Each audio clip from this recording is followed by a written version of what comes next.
Nabanggit niyo po, Senator Trillanes, sa paragraph 9 ng inyong sinumpaang salaysay na sa tulong ng mga accountants at finance specialists, napag-alaman ninyong mayroong kabuuang mahigit 2.4 billion piso. Ang exact amount po ay 2,407,272,103.75 na pumasok at dumaloy sa mga joint bank accounts ng mag-amang Rodrigo at Sara Duterte. Tama po ba? Opo, tama po, Your Honor. Nabanggit nyo rin po kanina na mayroon kayong kopya ng summary ng mga deposito at o mga inter-account transfers na indineposito sa mga accounts ni na Rodrigo Duterte at Sara Duterte. Tama po ba? Tama po, Your Honor. At ito po ay naka-attach as Annex A sa inyong affidavit. Tama po? Tama po, Your Honor. Madam Chair, we may request that Annex A of the sinumpaang salaysay be flashed on the screen. Secretariat, kindly flash Annex A of the sinumpaang salaysay. Sino pong gumawa ng Annex A?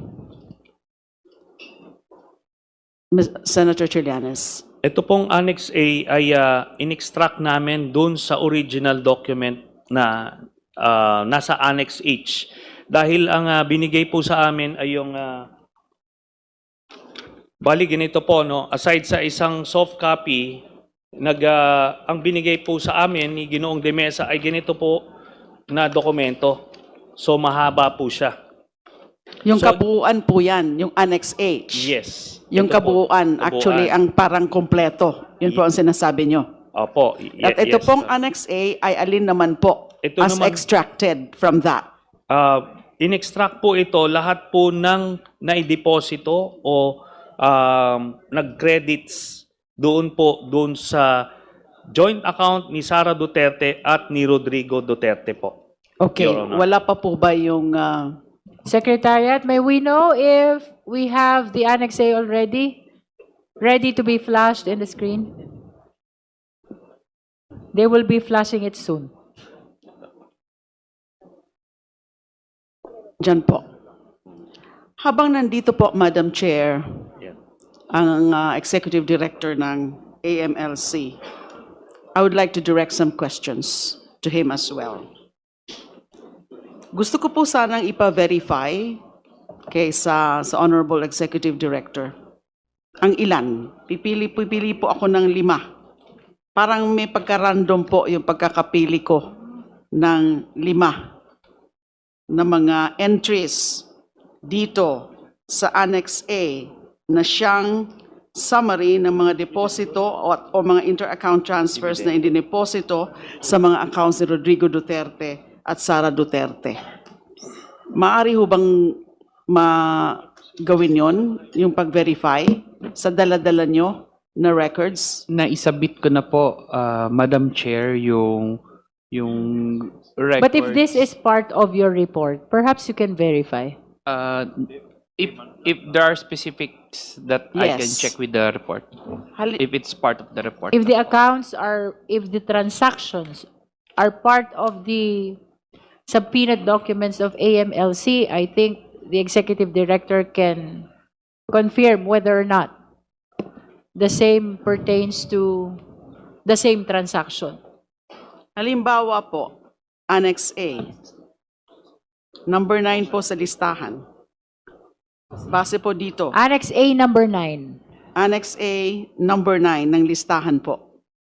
Mayroong pumasok na mahigit 55 million or exact amount, 55,131,747.32 noong March 26, 2014. Can we mark number 9? It's There. March 28, Your Honor. Oh yes, I stand corrected. It's March 28. So mako-confirm niyo ho ba? Please limit your confirmation to whatever appears only in the report of the AMLC. Base po ba sa documents na sinabit ninyo sa committee, ang transaksyon ito ba ay nasa suspicious or covered transactions report ninyo? Madam Chair, what I have with me are just copies of the financial reports. The CTRs and STRs were actually submitted already. This involved the voluminous accounts. If we want, we can go over this and check these accounts specifically if just to confirm whether there is this transaction or not. Perhaps you can ask some of the AMLC officials to do the confirmation.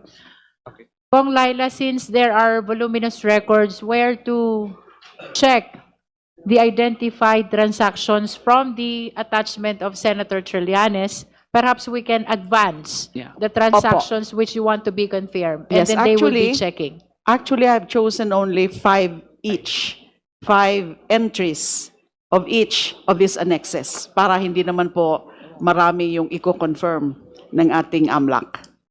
So, para po for Annex A, ito po ang Closer to the microphone, ma'am. ito po ang gusto ko po sanang ipa-confirm kung kasama ang mga transaksyon ito sa suspicious or covered transactions report nila.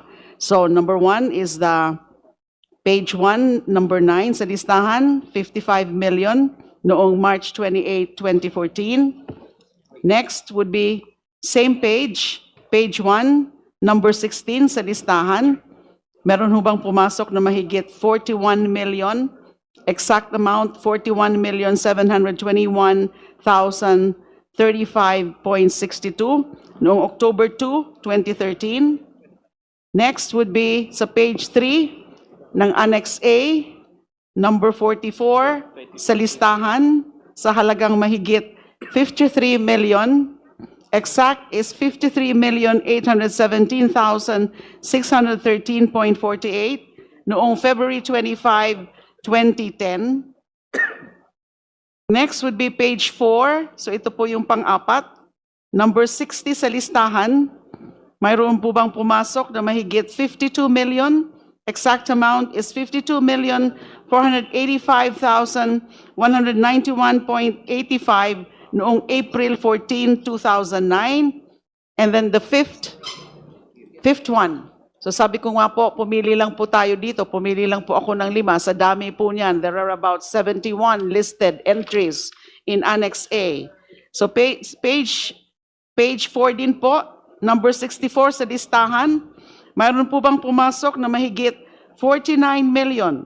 Ang eksakto pong amount, 49,281,009.98 noong 22 May 2007. Yun po sa Annex 1. Madam Hindi. Chair, can we be given a bit of Yes. time and then we'll revert, we'll just check one by one. The Honorable Dilima can proceed to the next clarificatory question. We'll go back to that after they are able to confirm from their records. Yes, Madam Chair. So let's proceed to Annex B. So this is also confirmation of transactions? Confirmation, but some preliminary question lang po. Isang preliminary question lang po kay Senator Trillanes. You for may this. proceed. So sa Annex B nyo po, balikan po natin na nabanggit nyo rin po sa paragraph 12 ng inyong sinumpaang salaysay na may mahigit 111 million piso o eksakto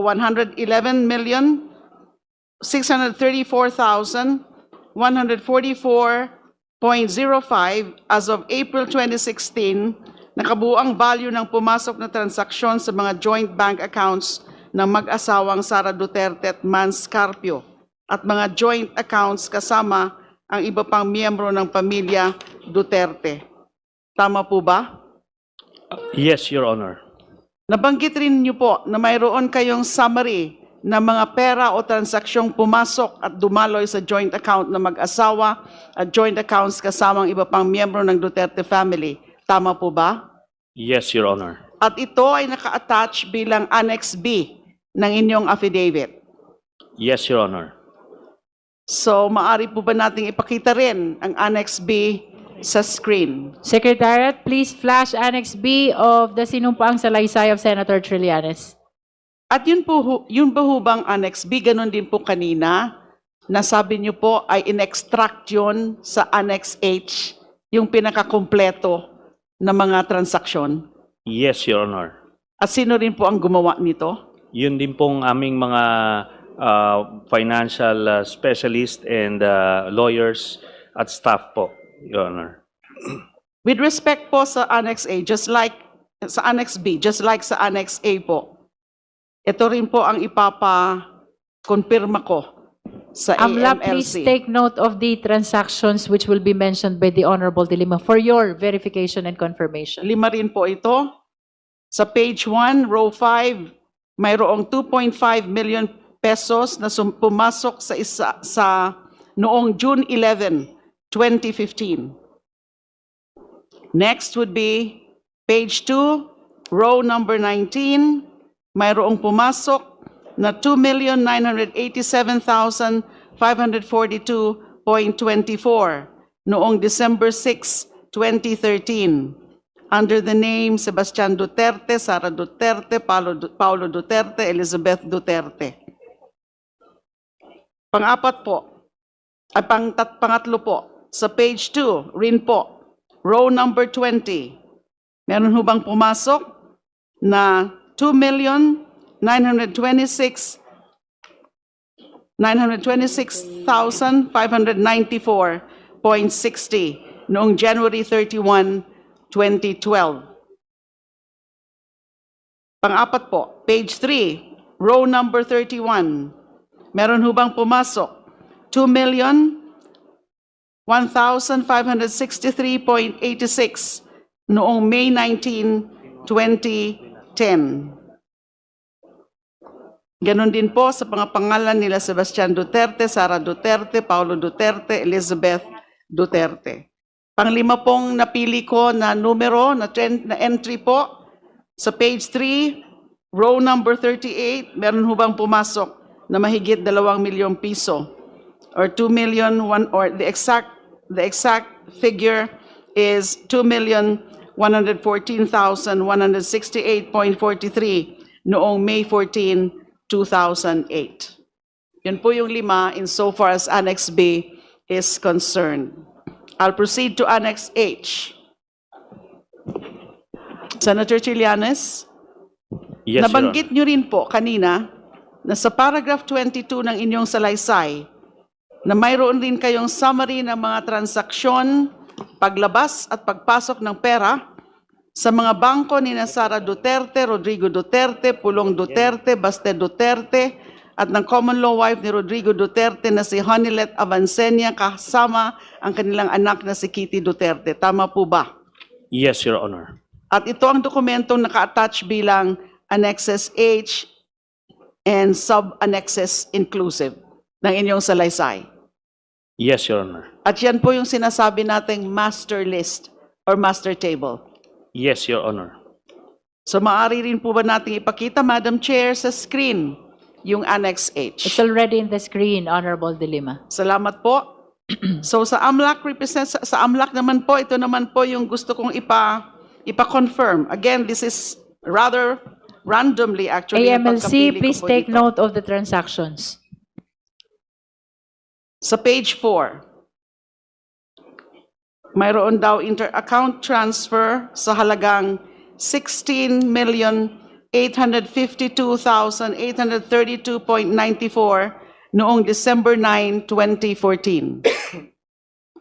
Next, sa page 5 po, nakalista rin ang inter-account transfer in the amount of 41,721,035.62 noong March 28, 2014 na pumasok sa bank account ni Sara Duterte at ni Rodrigo Duterte. Next would be, nakalista po itong debit memo sa page 9 ng dokumento in the amount of 1 million pesos under the name Sara Duterte.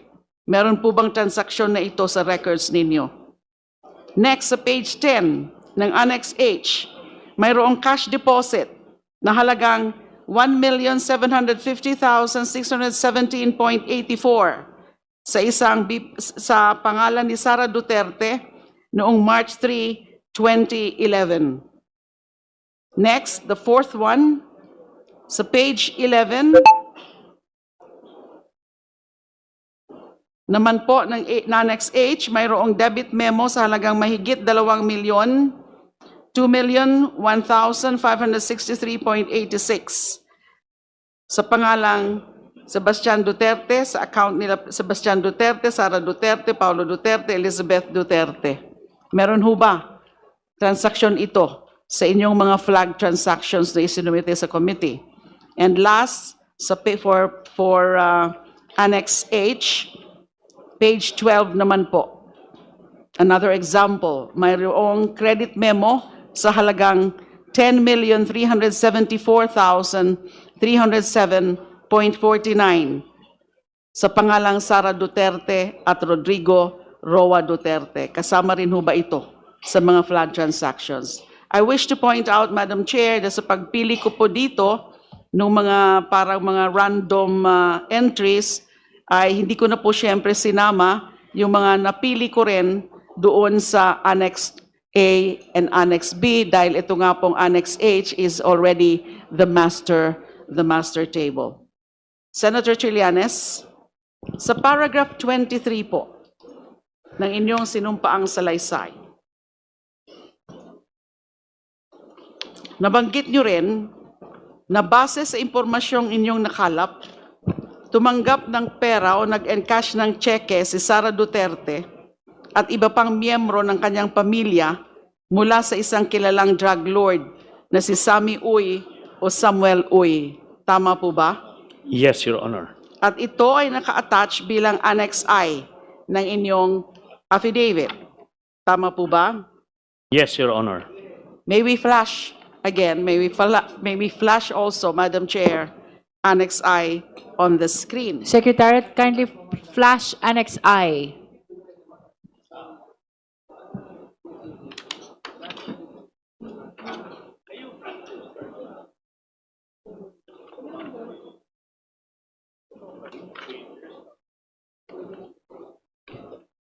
Annex I of the affidavit, please. Secretariat, please flash.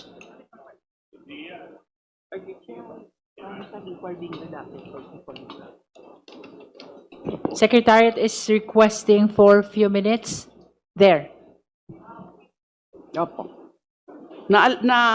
Alala ko rin po, nabanggit nyo, na itong mga transaction na ito, mga entries na ito, para na ang recipient ay si Sara Zimmerman Duterte, Rodrigo Roa Duterte, Sebastian Duterte, Paulo Duterte, at Shelito Avancenia, na supposedly galing kay Samuel Uy, kilalang drug lord na si Samuel sa Sami o Samuel Uy.